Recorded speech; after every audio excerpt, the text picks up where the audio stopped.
જેતપુરના ખાખામઢી હનુમાનજી મંદિર ખાતે લોકો ઉમટી પડ્યા હતા। આ મંદિરે આસોપાલવના વૃક્ષમાં હનુમાનજીની મહારાજની પ્રતિમા દેખાઈ હોવાની ચર્ચા જાગી હતી। ત્યારે ઉમટી પડેલા ભક્તોએ જય શ્રી રામના નારા લગાવ્યા હતા। ખાખામઢી હનુમાનજીના મંદિરના પટાંગણમાં આસોપાલવનું વૃક્ષ આવેલું છે, જે વૃક્ષમાં હનુમાનજી બેઠા હોય તેવી પ્રાકૃતિક પ્રતિમા દેખાતા લોકોના ટોળા ઉમટી પડ્યા હતા।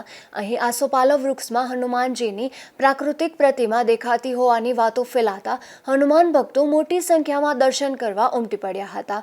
ખાખામઢી હનુમાનજી મહારાજનું વર્ષો જૂનું મંદિર છે, જેની ફરતે આસોપાલવના વૃક્ષ આવેલા છે। તેમાં એક વૃક્ષમાં હનુમાનજી બેઠા હોય તેવી મુદ્રામાં પ્રાકૃતિક દ્રશ્ય જોવા મળે છે તેવી વાયુવેગે વાત ફેલાતા મંદિર ખાતે મોટી સંખ્યામાં ભક્તો ઉમટ્યા।